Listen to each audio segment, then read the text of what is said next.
Mirad que nadie os engañe por medio de filosofías y huecas sutilezas, según las tradiciones de los hombres, porque el Señor nos dice, y estad siempre preparados para presentar defensa y que sean entendidos en los tiempos. No os conforméis a este siglo, sino transformaos por medio de la renovación de vuestro entendimiento, para que comprobéis cuál sea la voluntad de Dios, agradable y perfecta. Entendiendo los tiempos. Gracias por estar con nosotros en su programa Entendiendo los tiempos. Bienvenidos. Queremos saludar a todos aquellos que nos oyen a través de la radio y todos aquellos que nos están viendo a través del internet. Como habíamos anunciado y pueden ver en la pantalla, tenemos hoy un programa sumamente interesante, una mirada al Islam. Pero antes de empezar a hablar sobre el tema, queremos saludar a nuestros invitados, nuestro hermano Tony Flaquer. Gracias, Eduardo. Bienvenido. Un placer de estar aquí. Y a nuestro hermano Luis Sena. Luis, primera vez que te invitamos al programa y esperamos invitarte muchas veces más porque tienes muchas cosas que dar. Gracias. Luis, como Tony es conocido aquí y yo sé que tú participas en otros programas, quizás el público de Entendiendo los Tiempos no te conoce. Yo quiero que tú nos digas algo de ti, qué tiempo tú tienes en la fe, el tiempo que tienes de casado, qué estudiaste, a qué te estás dedicando ahora mismo. Sí, bueno, gracias. Yo soy dominicano, estudié arquitectura y trabajé 28 años. Bueno, llevo cerca de 30 años trabajando en programas de desarrollo comunitario en una organización internacional que se llama Fundación contra el Hambre. Duré 28 años ahí y luego con Fundación Esperanza, y de ahí viene mi contexto en Cosmovisión Bíblica y Desarrollo. Hay algo que se te está olvidando, después de arquitecto tú tienes una maestría en administración. Sí, también la maestría en alta gerencia del INTEC, y soy como creyente, nací de nuevo en el contexto de la IBCJ, en un estudio bíblico de la IBCJ, y me bauticé aquí, en esta iglesia. Luego fuimos a trabajar y abrir una obra en Los Minas. Duramos unos 12 años como copastor y como maestro 27 años, y ahora mismo nos congregamos en la Iglesia Bautista Internacional. Qué bueno, Luis. ¿El nombre de tu esposa, tus hijos? Sí, mi esposa Carmen, tenemos 3 hijos, Elizabeth, Sara y Luis David, sí. 32 años. Qué bien. Qué bueno es poder estar en el Señor y haber podido criar a una familia en el Señor. Amén. Hoy vamos a ver una mirada al Islam. Como ustedes saben, el islamismo y el cristianismo se consideran las religiones más grandes e influyentes del mundo. Religiones monoteístas. Y es bueno poder entender qué está pasando en este aspecto con el islamismo y podamos darle una mirada al Islam. Tony, nosotros hablábamos antes de empezar el programa de que en el mundo hay alrededor de 7,000 millones de habitantes. Y tú me dabas una cifra de cuántas personas son seguidores del Islam. ¿Tú me puedes dar ese actualmente número? Hay 1.6 billones de seguidores del Islam, lo que representa un 22% de la población mundial. Alguien que nos está oyendo, vamos a olvidarnos de que yo soy un pastor, ¿verdad? Y que he estudiado este tema, que yo soy una persona que prendió su radio, encendió su radio ahora, o lo estoy viendo por internet, el programa. Y la primera pregunta que yo me haría es, ¿qué es el islamismo? ¿Qué ustedes me pueden decir del islamismo para yo entender cómo es esa religión? Bueno, el islamismo es una religión que surgió a partir de la predicación de Mahoma y que se extendió grandemente. Estamos hablando de los años 600 más o menos de la era cristiana en ese contexto, y que se extendió por casi todo el mundo conocido y casi domina a Europa. Se basa en las revelaciones que Mahoma recibió durante un periodo de unos 22 años en 2 localidades, en la Meca y en Medina, y como Mahoma fue un comerciante de caravanas, tuvo una fuerte influencia y conocimiento de la religión judaica y del Evangelio. Por lo tanto, el islamismo está fuertemente cargado de ideas y enseñanzas del cristianismo y del judaísmo, pero transformadas en otra cosa. ¿Qué significa transformadas en otra cosa, Luis? Bueno, si analizamos el Islam como cosmovisión, el Islam plantea la existencia de un Dios, Alá, que no se comunica, ni tiene comunión ni relación con su adorador. Es la antítesis total del animismo. Por ejemplo, en el animismo, a través de la magia y la brujería, la gente se conecta con los espíritus. El Islam es todo lo opuesto. Alá está separado del adorador. No hay una comunión entre el adorador y Dios. Como ocurre en el cristianismo. El cristianismo precisamente se basa no en el hecho de que Dios es todopoderoso y creador, sino que Él, por su iniciativa, ha descendido y vive en una continua comunión con sus adoradores. Entonces, como nosotros vemos, el Islam representa una posición completamente diferente del cristianismo. Ok, antes de seguir desarrollando esa idea, a mí me gustaría que las personas puedan entender que si todos los árabes son musulmanes, por el hecho de que ellos viven allí, la pregunta es esta, ¿son todos los árabes musulmanes? Porque alguien puede estar oyendo, eso solamente pasa en esos países. Racialmente, la raza árabe, que es una composición de varios pueblos semitas, no es realmente 100% musulmana. De hecho, por ejemplo, para darte un dato, en 1980, el 20% de la población en el Medio Oriente era cristiana. Hoy en el 2014, en el 80, en el 1980, el 20% de la población era cristiana. Cuando decimos cristiana, estamos diciendo personas que fueron criados en una tradición cristiana, no que necesariamente sean profesantes de verdad del cristianismo, sino que fueron criados en una tradición cristiana. En el Líbano había una gran cantidad de cristianos. De hecho, aquí en la República Dominicana, por ejemplo, gran cantidad de los inmigrantes libaneses que vinieron eran de origen cristiano. Aquí las primeras inmigraciones árabes que vinieron, no vinieron musulmanes, vinieron personas que eran de un trasfondo cristiano realmente. Así que no todos los árabes son musulmanes. Ahora, la gran mayoría de los árabes sí es musulmán, tanto que hoy en día, en 2014, solo el 5% de la población del Medio Oriente es cristiana. Y esto debido a una feroz persecución y un ostracismo que tienen, producto, ¿verdad?, de toda la radicalización que ha habido con el islamismo en el Medio Oriente, donde los cristianos se sienten personas perseguidas. No solamente se sienten, están siendo fuertemente perseguidos, las iglesias están siendo quemadas. Cuando entran, por ejemplo, a estos pueblos, a estas poblaciones, estos movimientos radicales como ISIS o como Boko Haram, que significa, esa expresión Boko Haram significa la educación occidental es un sacrilegio. Ellos entran tratando de obligar a las personas a convertirse al islamismo, y si no lo hacen, entonces esas personas las matan, los degollan, las iglesias son quemadas. Por eso el cristianismo ha ido mermando cada vez más en el Medio Oriente y en los sitios islámicos. Y tiene también lugares como Arabia Saudita, por ejemplo, en donde no se puede practicar el cristianismo de ninguna manera. O sea, tú no puedes tener una iglesia abierta, tú no puedes tener una reunión cristiana, tú no puedes orar públicamente. O sea, hay una persecución, inclusive hay una policía religiosa en Arabia Saudita. Y digo Arabia Saudita por mencionar un país que tiene unas relaciones extraordinarias con Occidente. Un país donde los líderes occidentales, los presidentes norteamericanos visitan y se dan la mano. Que han recibido de Occidente protección especial. Por ejemplo, cuando Saddam Hussein invadió Kuwait y estaba amenazando con la invasión de Arabia Saudita, quien Arabia Saudita recibe el apoyo de Occidente. Sin embargo, vemos la radicalización religiosa que hay en esos países. Yo tengo otra pregunta. Sí. Me gustaría agregar que en Medio Oriente viven aproximadamente el 20% de los musulmanes. El país más grande musulmán es Indonesia.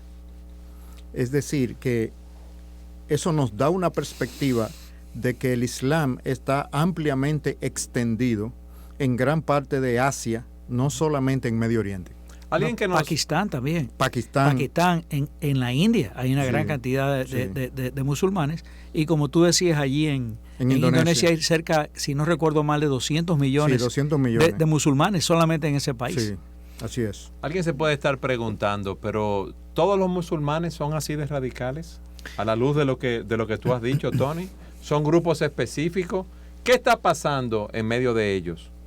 Bueno, hay que recordar que el Islam tiene una historia larga y durante muchos años, tal vez unos 500 años, entre los años 700 a los 1200, hubo un periodo de oro del Islam donde los judíos, cristianos e Islam vivían relativamente en armonía.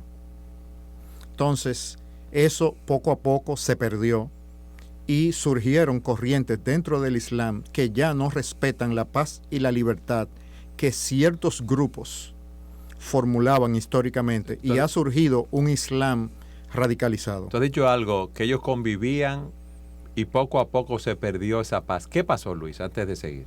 Bueno, con las invasiones de Gengis Khan y la reconquista, vamos a decir así, o su conquista de Irán y de todas las regiones, Mesopotamia, etcétera, se perdió esa hegemonía que tenía el mundo árabe, no solamente militar, sino artística, en medicina. O sea, el Islam fue el centro de la cultura de esa época, más o menos unos 500 años de florecimiento. Entonces, las guerras entre ellos, y sobre todo las conquistas de pueblos del Turquestán ruso y de Mongolia que bajaron, perdieron ese momentum, vamos a decir así. Y la creencia del Islam no fomenta el desarrollo intelectual. Es decir, hay la base de los escritos de Mahoma, de la Meca, que se orientan más a la reflexión y que son más pacíficos, si se quiere decir así, eran los que predominaron en esa época. Y por lo tanto la reflexión, la búsqueda, el desarrollo intelectual fue la base. Al adoptarse con las nuevas generaciones los escritos más radicales y proféticos de Mahoma, de Medina, el Islam cambió su cosmovisión a una cosmovisión más agresiva respecto de los otros pueblos que no eran Islam y a la visualización de la necesidad de un califato universal, es decir, un mundo dominado por el Islam. Cuando tú hablas de cosmovisión, ¿qué tú estás diciendo, Luis? Estamos hablando de las presuposiciones básicas, las ideas y las creencias que definen a las culturas. Como por ejemplo en el Islam, el hecho de esa sumisión de la voluntad humana a un Dios que no se comunica con el creyente, es la plataforma del Islam. Y eso da como resultado una cultura eminentemente fatalista. Bien. Es decir, lo que sucede es porque Alá quiso. No hay manera de interceder con Alá y negociar una voluntad o que Alá comunique qué Él va a hacer. No, en el Islam es sumisión total a la voluntad de Alá. Eso da una cultura que tiene esas características. A mí me gustaría que nosotros describamos los diferentes grupos que hay dentro de los musulmanes, porque ahorita formulamos la pregunta y quizás quedó un poco en el aire de si alguien puede pensar que todos los musulmanes son así de radicales en sus posiciones, en su punto de vista, en sus creencias, o que son tan agresivos en su, vamos a decir, su práctica religiosa o en su implementación del Islam. Y yo quiero que en nuestro próximo segmento desarrollemos esta idea definiendo los diferentes grupos y cuáles son esos grupos que se han radicalizado de esa manera y qué están haciendo ellos en los lugares donde están operando, porque como hemos visto, hay una contienda armada, vamos a decir, en ciertos lugares, en otros lugares hay una propagación pacífica, que era lo que tú decías, Tony, en otros países del mundo entero de la propagación del islamismo. Sigan con nosotros en su programa Entendiendo los Tiempos.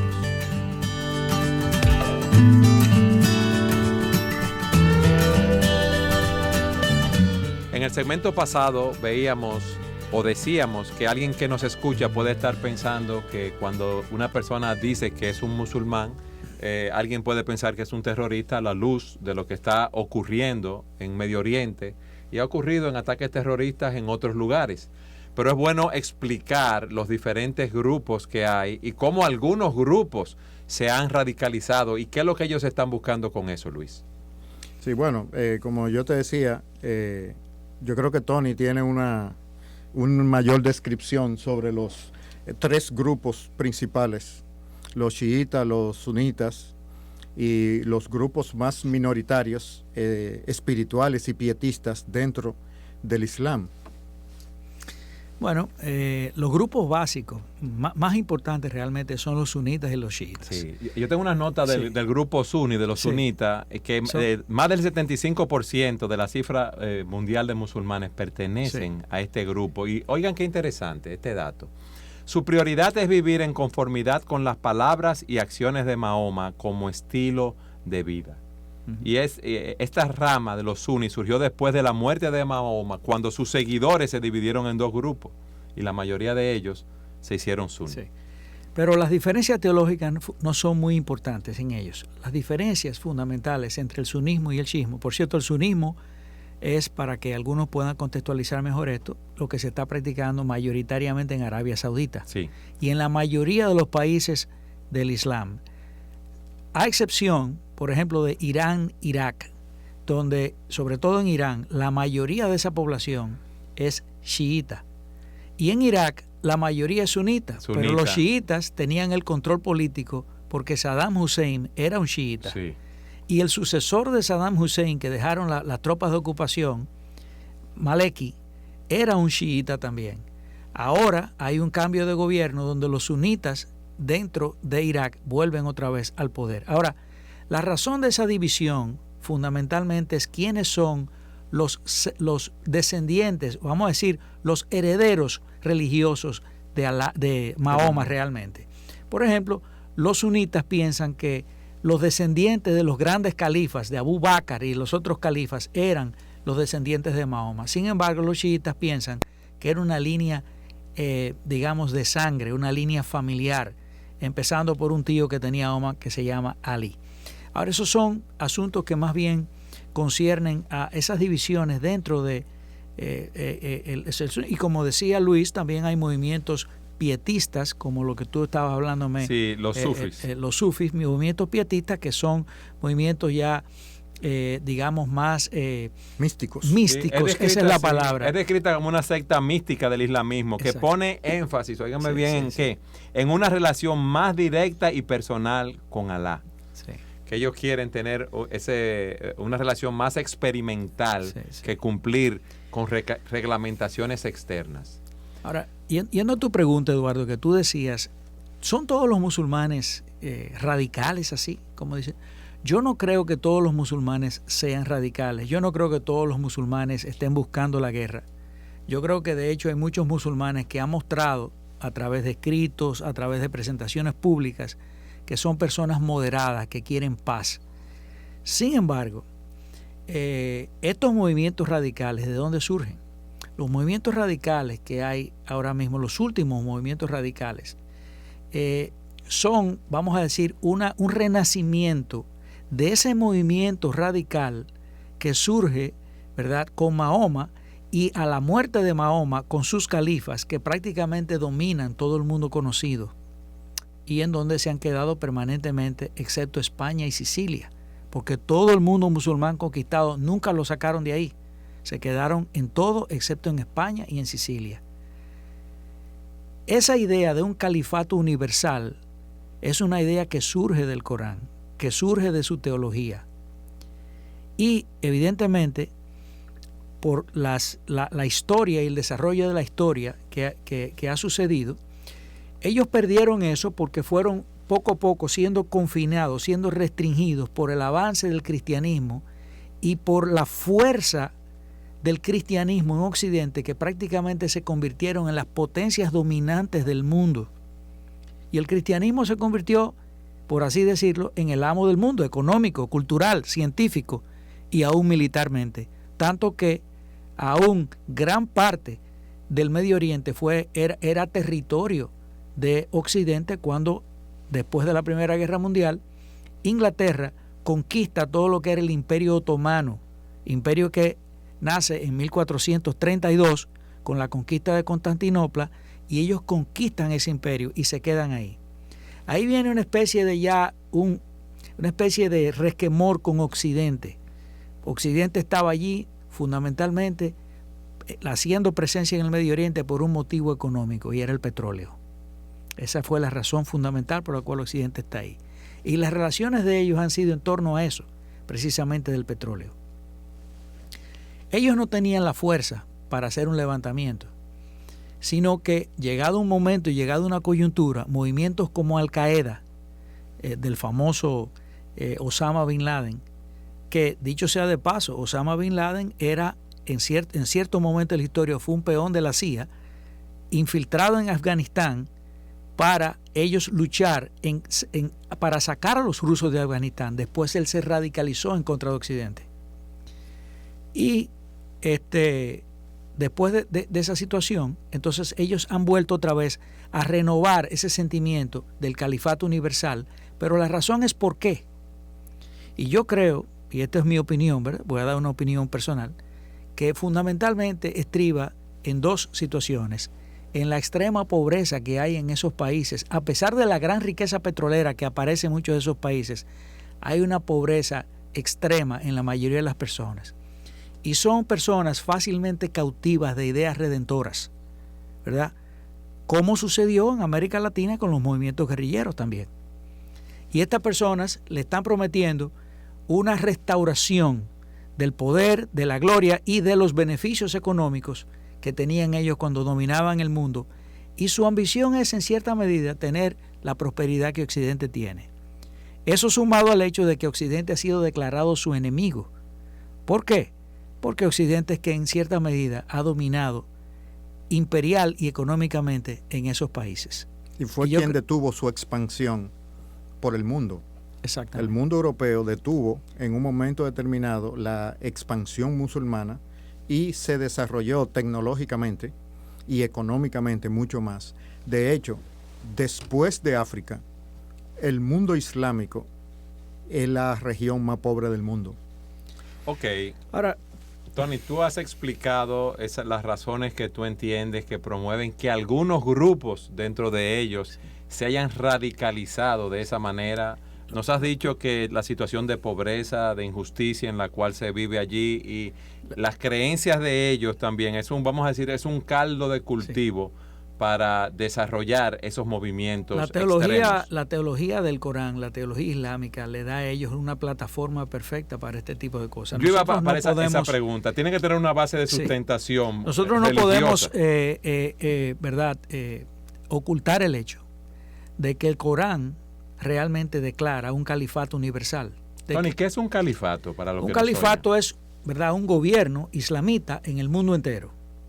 Es un orden mundial, un gobierno mundial del Islam, okay, ¿verdad? Declara un califato universal. Y eso es parte de su teología. Yo no voy a estar citando versos del Corán aquí, pero el que lee el Corán y que busca versos del Corán se va a dar cuenta que realmente hay un llamado a una yihad, a una guerra santa, ¿verdad? Ahora, el entendimiento de la palabra yihad dentro del islamismo es dual. Por un lado, yihad significa una lucha interna, es como lo que los cristianos llamaríamos la mortificación de la carne, es una aspiración de una persona de ser un mejor musulmán, ¿verdad? Pero también hay un yihad que es una guerra santa, que es clara, que es abierta, que es tácita, que ha sido declarada en el Corán y que es la conquista del mundo, porque recuérdate que la palabra Islam, ¿qué es lo que significa? Sumisión. Y esa sumisión no es de una parte de la tierra. Ellos entienden que es la tierra que tiene que estar sometida a Alá. Y que esa sumisión es militar. Y eso es lo que han hecho ellos durante todo el tiempo. Todas las grandes conquistas que hicieron los musulmanes a partir del siglo VII hasta prácticamente se detuvo casi en el siglo XVI, XVII, que fue una expansión geográfica extraordinaria, fue basado en eso, en el yihad, en la guerra santa. Ahora, ¿son todos los musulmanes yihadistas? No. Yo creo que hay Ahí hay un pueblo noble, hay un pueblo de personas laboriosas, hay un pueblo de personas moderadas, hay un pueblo de personas que han hecho grandes contribuciones a la humanidad, y nosotros tenemos que ver las grandes contribuciones que los pueblos árabes han hecho a la humanidad: las matemáticas, el álgebra, la poesía, la ciencia, la astronomía, la música, una serie de contribuciones importantes. No podemos ponerlo a todos. Sin embargo, ¿verdad?, las tendencias del mundo y, por supuesto, la maldad y el pecado que nosotros sabemos como creyentes que existen en el mundo ha permitido que sean precisamente esos movimientos que en el siglo, en los tiempos actuales, hayan tomado el liderazgo en esos países. Y lo curioso del caso es que parece ser que en la mayoría de los países tienen el apoyo de los gobiernos. Y ese es el punto interesante. Un apoyo que no es abierto, pero un apoyo que es velado y con fondos en muchos de esos países. Entonces, si bien los yihadistas, ¿verdad?, quizás no gozan de el apoyo de la totalidad de la población, pero sí son personas que tienen medios económicos, que tienen el apoyo inclusive de instituciones, de algunos de esos gobiernos, no voy a decir todo, pero de algunos de esos gobiernos, y por eso han logrado el arraigo que ellos tienen al día de hoy. Muchas veces uno está en un aeropuerto, en un lugar fuera de nuestro país, y ve algunas personas musulmanes que ponen una estera para orar. A mí me gustaría que habláramos de los pilares de su religión, ¿verdad? Ya hemos visto que los diferentes grupos que hay, hemos visto que esos grupos radicales son, esos grupos extremos no son la mayoría. Tony, tú has dicho algo muy cierto.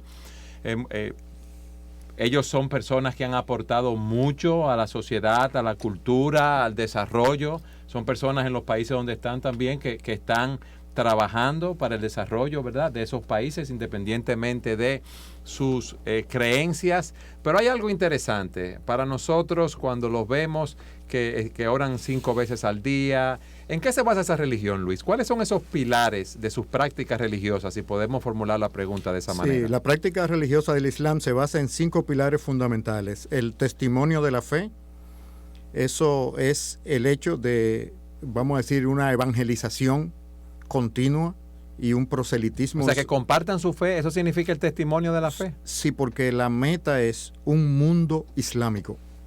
No es simplemente practicar una salvación individual. Es un mundo sometido al Islam, es decir, a Alá y a Mahoma como su profeta. Entonces, está la oración, como tú mencionaste, 5 veces al día. La limosna es un requisito de la práctica del Islam. El ayuno regular y la peregrinación, por lo menos una vez en la vida, a la Meca. Una pregunta, Luis, escúchame, antes de tú seguir. La limosna a los pobres. Sí. Eso es un país sumamente rico, ¿verdad?, con muchas riquezas naturales, y hay mucha pobreza. ¿No debería esa limosna a los pobres ayudar de una u otra forma a la pobreza imperante en esos países? Sí, lo que pasa es que la pobreza no se puede superar con limosna, claro, sino con libertad. Claro. Entonces, como es una cultura que no promueve la libertad, está atrapada en el subdesarrollo y la pobreza. Entonces, es una respuesta de conciencia el dar para el pobre, pero no puedes resolver el problema de la pobreza. Ok, pero si yo me compadezco de los pobres y tengo pendiente el dar limosnas, me imagino que la mayoría de las personas querrán establecer sistemas de desarrollo en esos países para no tener que estar dando limosnas, sino que esas personas puedan capacitarse para desarrollarse en las diferentes áreas y no depender de esas limosnas. ¿Me explico? Ahí es donde viene. Lo que pasa es que esa declaración que tú haces tiene presuposiciones cristianas. Sí. El desarrollo, la igualdad de oportunidades y el reconocer que todos los seres humanos tienen derecho a una vida mejor y a practicar una libertad son presuposiciones cristianas. Fuera del cristianismo no hay desarrollo económico y lo que hay es pobreza y miseria. Luis, eso es sumamente interesante, y en el último segmento del programa yo voy a querer que establezcamos esas comparaciones para que veamos las diferencias, ¿verdad?, del cristianismo y el islamismo. Tú hablabas del ayuno. ¿Qué hacen ellos como ayuno? Porque el ayuno de ellos es diferente del ayuno cristiano. Bueno, en general, todas las prácticas del Islam son prácticas hacia hacia Alá, con una característica, si lo miramos como cristiano, legalista. Es una ley que tú tienes que cumplir. No hay un propósito, por ejemplo, como en el cristianismo, de un ayuno para concentrarse en oír a Dios y orarle. O humillarse en su presencia. O humillarse delante de su presencia. Automáticamente tú practicas la religión del Islam, tu voluntad ha sido negada y sustituida por la obediencia absoluta a Alá. Y eso le cambia el carácter a todas las prácticas religiosas que hace el Islam. No es como el cristianismo, una piedad interactiva, vamos a decir así, donde el adorador es nutrido por la voluntad de su Dios. No, es como si fuera con una barrera. Es decir, de ti hacia Alá, pero Alá no se comunica contigo. El cristianismo es una relación personal con Dios y tú estás planteando que esto es una relación más impersonal. Exactamente, porque Alá no se comunica. Y eso quiere decir que para nosotros los cristianos no tenemos completamente un entendimiento de cómo funciona el Islam. Hay una tendencia a pensar que es como si fuera un cristianismo diferente. No, es completamente diferente. Es someterse a un Dios que no te da feedback, que no te da retroalimentación si Él está bien contigo o no. No hay manera de saber qué Alá piensa de ti. Entonces tú tienes que cumplir con tus deberes y no sientes esa relación de padre a hijo. Exactamente. Y por lo tanto tiene una actitud fatalista hacia la vida. Lo que te sucede, tú tienes que interpretarlo como la voluntad de Alá. Si Alá quiere y tú vas a cruzar una calle, un carro te puede atropellar. Si no te atropella y tú cruzaste una calle peligrosa, fue porque Alá no quiso. Eso da, como seres humanos debemos entender que no fuimos creados por el Dios vivo y verdadero para ese tipo de vida. Y eso es lo que vamos a establecer en nuestro próximo segmento. Siga con nosotros en su programa Entendiendo los Tiempos.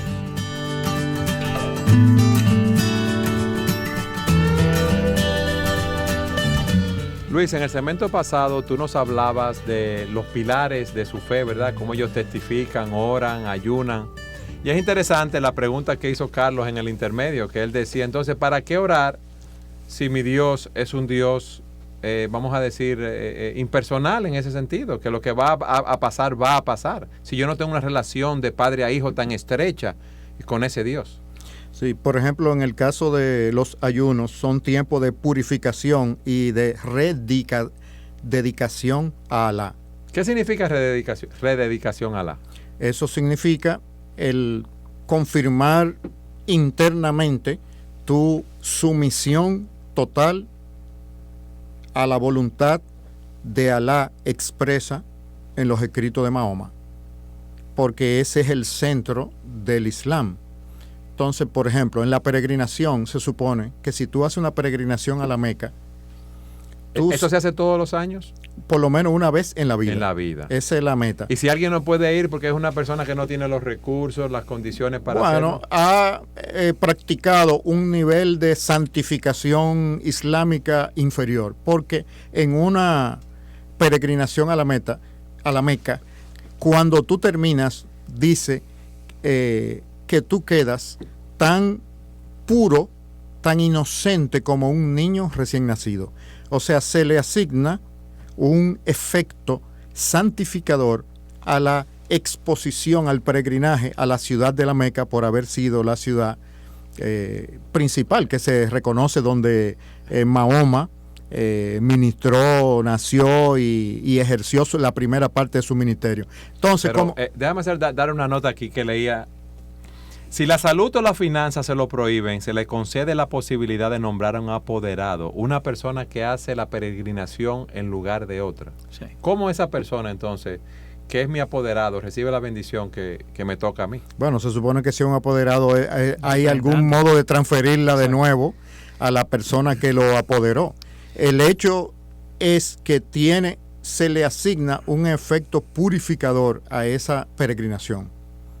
Pero hay excepciones, por ejemplo, una persona discapacitada o una mujer que está en una situación de embarazo, o una persona discapacitada, o ciertas condiciones que ellos hacen ciertas excepciones, donde la persona realmente no se le toma en cuenta el hecho de que, porque por supuesto es parte de los 5 pilares, si tú eres musulmán, por lo menos una vez en la vida tú tienes que hacer una peregrinación. Si no la haces, es una confirmación de que tú no eres un verdadero musulmán, a menos que esté dentro del grupo de excepciones que ellos permiten. Yo me imagino que dentro del islamismo deben existir de diferentes divisiones en muchas de sus creencias. Y a mí me gustaría que ya en este último segmento pudiéramos establecer los puntos básicos de sus creencias. Por ejemplo, en relación a Dios, tú decías que ellos ven a Dios como un ser más impersonal, no con una relación personal como en el cristianismo. Sí, porque para nosotros, o por lo menos para mí como cristiano, lo que me ha interesado más del Islam es poder ver el contraste entre la religión de Jesucristo y las otras religiones que andan por el mundo que niegan a la persona del Señor Jesucristo. El Islam niega la deidad de la persona del Señor Jesucristo y por lo tanto se convierte en objetivo de evangelización y discipulado de parte de nosotros los cristianos. Y es un discipulado y una evangelización que se debe basar en las características del reino de Dios, que es la compasión, la persuasión, la misericordia. En realidad, Occidente y el Islam tienen un problema que no es de los cristianos. Occidente, el cristianismo perdió al Occidente.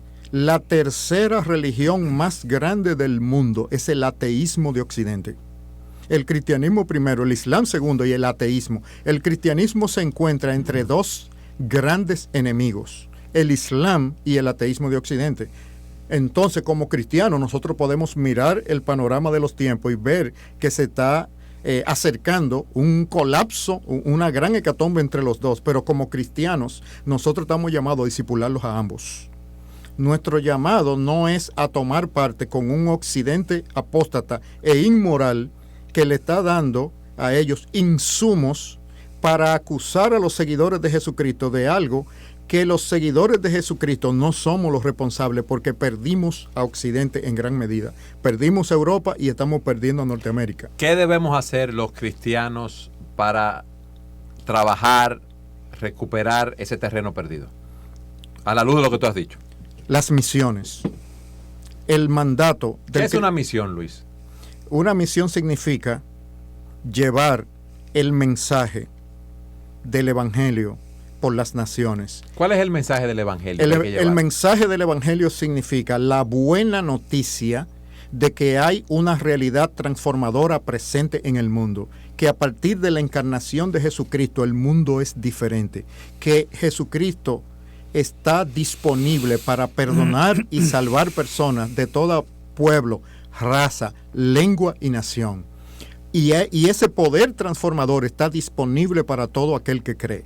Entonces, Dios quiere salvar a personas del Islam, porque en la ciudad celestial habrá grandes multitudes que vendrán del Islam, al igual que vendrán de los apóstatas y los ateos de Occidente. Entonces, como cristianos, nosotros tenemos que tener una actitud evangelizadora y discipuladora hacia el Islam. Uno puede decir, bueno, pero no hay una gran comunidad islámica en nuestro medio. De hecho, ahora mismo, las regiones del mundo que tienen mejor posicionamiento para poder hacer trabajo misionero dentro de los países musulmanes son los latinoamericanos. ¿Por qué, Luis?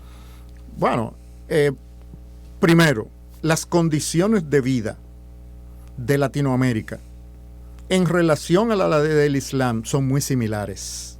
Es decir, un misionero dominicano o peruano o salvadoreño que vaya a un país del norte de África o de Medio Oriente donde no haya agua potable, donde no haya agua corriente en el baño o se vaya la electricidad, no va a tener ningún choque cultural en comparación con un misionero europeo o norteamericano cuyos estándares de vida usualmente cuando van al campo de las misiones son muy diferentes de los pueblos a los que ellos les ministran. Además, físicamente hay una aceptación, se puede, no vamos a decir confundir, pero pueden integrarse más fácilmente porque los biotipos de nuestra zona son más parecidos a los biotipos de los pueblos árabes. Yo quiero agregar algo a eso de las misiones que tú has dicho, Luis. Cristo vino, se encarnó, se humilló, sufrió la muerte de cruz por amor a nosotros, hizo expiación por nuestros pecados. Y dice la Escritura, mas a todos los que le recibieron, a los que creen en su nombre, les dio potestad de ser hechos hijos de Dios. Cristo vino para restablecer esa relación nuestra con Dios, a los que creen en su nombre, para estar cerca de Dios nuestro Padre. Es una relación personal y eso es bueno destacarlo en todo momento. Y por iniciativa de Dios mismo. Exacto, Dios no es un Dios distante. ¿Y a qué vino Exacto. Cristo? A reconciliarnos con Dios como un embajador de paz. Y nosotros, fruto de lo que hemos recibido, de que somos nuevas criaturas, debemos llevar ese mensaje de paz a las naciones, en todos los lugares. Los musulmanes necesitan eso, porque su religión los tiene oprimidos. Y es en Jesucristo donde está la libertad para todos los seres humanos. Entonces, como cristianos, nosotros debemos ver al Islam como personas que necesitan a Jesucristo y que Dios está interesado en ellos. Como lo necesitan todos los seres humanos. Exacto, Porque- incluyendo los ateos seculares Y de muchas Europa per- y Norteamérica. Y muchas personas que se llaman cristianos también. Así es. Porque todos somos pecadores y todos estamos destituidos de la gloria de Dios.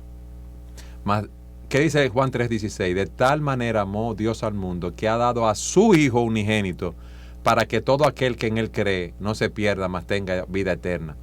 Por eso es importante lo que tú has dicho de las misiones, que debemos llevar ese evangelio glorioso de Jesucristo a todos los lugares del mundo, hasta lo último de la tierra, para que los hombres que ahora van camino a una condenación eterna, que ahora son enemigos de Dios, puedan ser reconciliados con Dios a través de Jesucristo, por la obra expiatoria que realizó en la cruz del Calvario a nuestro favor.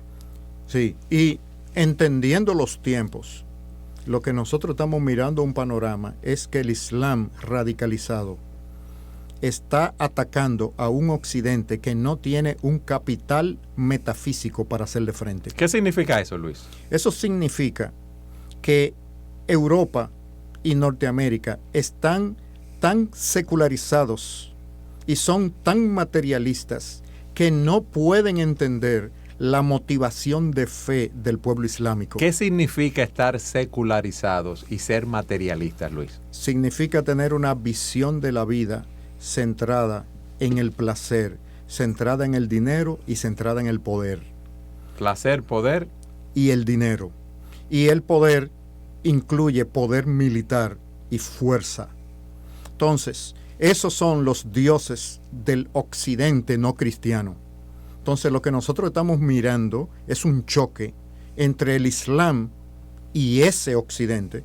Y como cristianos, nuestra respuesta debe ser orar por ambos y pedirle a Dios que esa energía que se está levantando no llegue a un clímax, sino que se produzca, vamos a decir, una disensión, porque Occidente no tiene la fuerza para resistir al Islam, porque el Islam está planteando una guerra religiosa y Occidente ha negado tanto la religión que no quiere aceptar que los motivos del Islam son religiosos y piensa que se debe a motivos imperialistas, que porque el Occidente ha protegido a Israel, que nosotros durante la época colonial le sacamos ventaja. Es decir, Occidente en sus explicaciones del conflicto con la radicalización del mundo musulmán está planteando argumentos políticamente correctos, en su opinión, que no impliquen fe. Pero Islam está decidido a una guerra de fe. En otras palabras, tu enemigo tiene una motivación que tú no estás aceptando ni puedes entender.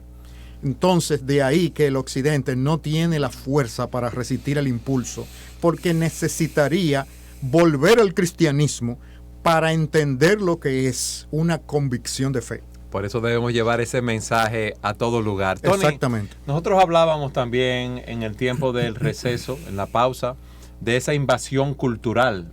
Tú puedes ampliarnos ese concepto que tú me decías, bien, de esos números, de cómo en los diferentes países se ha introducido. Quiero empezar diciendo lo siguiente. Si bien estoy de acuerdo 100% con Luis respecto a las misiones hacia el mundo musulmán, yo creo que la misión principal ahora mismo del cristianismo está en sus propias capitales, en las propias bases, en sus propias raíces. Porque ¿por qué Europa ha llegado donde ha llegado? ¿Por qué el cristianismo, por qué los musulmanes han progresado de la manera en que han progresado con respecto a Occidente? Porque Europa realmente ha abandonado la fe. Europa se ha transformado en una sociedad secularista. ¿Y cuál es la raíz, cuál es la razón de que Europa se haya transformado en una sociedad secularista y atea, la cual fue la cuna de esa civilización occidental formulada y basada en los valores judeocristianos? Simple y sencillamente porque la fe fue relegada estrictamente a lo religioso y no se hizo la transformación de la fe hacia lo cultural y hacia los centros de verdad. Nosotros hemos perdido toda vigencia en los centros académicos. Nosotros hemos perdido toda vigencia en los centros de discusión de la verdad y se la hemos dejado a los secularistas. Y yo creo que nosotros tenemos que regresar ahí. Occidente ha perdido su razón de ser. ¿Qué está pasando? Que ahora mismo, aparte de la yihad militar, hay una yihad cultural que se está dando en Europa en estos momentos. De hecho, la religión de mayor crecimiento en Europa en estos momentos es el Islam. Pero no solamente en términos religiosos, en términos demográficos. El Islam está ganando una ventaja extraordinaria en los territorios de Europa. Por ejemplo, según estadísticas, ¿verdad? Para que una civilización se mantenga, la tasa de fertilidad de esa civilización tiene que ser de un 2.5 niños por familia. ¿Qué está pasando en Europa? El averaje europeo es de 1.38 niños por familia. Y hay países donde es aún menos de ahí. En España es un 1.1. Entonces, ha habido una inmigración masiva de musulmanes a Europa que tienen una tasa de fertilidad extraordinaria. Y el 90% de la inmigración actual en Europa procede de naciones del Islam. Y se estima que para el 2025, 1 de cada 3 niños en la Unión Europea van a ser musulmanes. Actualmente, ciudades como, por ejemplo, Bruselas, el 50% de los habitantes de Bruselas son musulmanes. El 25% de los habitantes de Bélgica son musulmanes. Ya hay parlamentarios musulmanes que están pidiendo la Sharia o la ley musulmana en un Estado europeo de origen cristiano. En Rusia, 1 de cada 5 personas son musulmanas. En Francia, actualmente, el 10% de la población es musulmana y se estima que en 40 años la mayoría de los habitantes de Francia van a ser musulmanes. En Holanda, el 50% de los recién nacidos actualmente son de origen musulmán y a la tasa que se lleva, probablemente el 50% de los holandeses dentro de 15 años será musulmán. Entonces, ¿qué estamos viendo? Estamos viendo una cultura, una civilización que está siendo arropada por este grupo étnico y religioso a la vez, pero no solamente eso, hay una yihad cultural, porque ellos se han encargado ahora de insertarse en los centros culturales, en las universidades, donde los cristianos nos hemos replegado, donde nosotros le hemos dejado eso a los ateos, al humanismo secular, y ellos están metiéndose ahí. Por eso es que vemos hoy en día que militantes de ISIS y de Boko Haram están siendo reclutados de Occidente. Hay combatientes norteamericanos, hay combatientes europeos que están yendo a esas guerras allá, porque ellos están conquistando la mente de esas personas. ¿Por qué? Porque, como tú bien dijiste, hay un vacío metafísico. El hombre tiene una necesidad de religión, una necesidad puesta por Dios. Dice la palabra de Dios que Dios ha puesto eternidad en el corazón del hombre. Y el hombre trata de llenarlo con poder y con placer y nunca lo va a llenar. Nunca lo va a llenar. Entonces, como no lo puede llenar con poder, como no lo puede llenar con placer y como renegó del cristianismo, esa mente va a ser llenada por cualquier tipo de religión o cualquier tipo de superstición, como está sucediendo hoy en día. Por eso tenemos que volver, Luis, a lo que tú decías, a predicar la palabra, llevar el mensaje de la verdad, sabiendo que esa verdad que está en las Escrituras, la verdad que es Jesucristo, es quien verdaderamente nos hace libre. Gracias por haber estado con nosotros en este programa tan interesante, una mirada al Islam. Yo creo que hemos sido enriquecidos con los puntos de vista de ustedes, porque no solamente nos han explicado lo que es, sino que nos han explicado la expansión que lleva y cómo nosotros debemos, con el Evangelio de Jesucristo, llevarlo a todos lugares de manera que si queremos una real paz, si queremos que ese vacío que hay en el hombre sea llenado, es solamente a través de nuestro Señor. Yo soy el camino, la verdad y la vida. Nadie viene al Padre si no es por mí, dice Jesucristo. Y hay un solo Dios y un solo mediador, que es Jesucristo. Amén. Y ese es el evangelio que nosotros debemos predicar. Gracias por estar con nosotros en su programa Entendiendo los Tiempos. Es nuestra oración que el Señor los bendiga grandemente. Nos vemos en el próximo programa.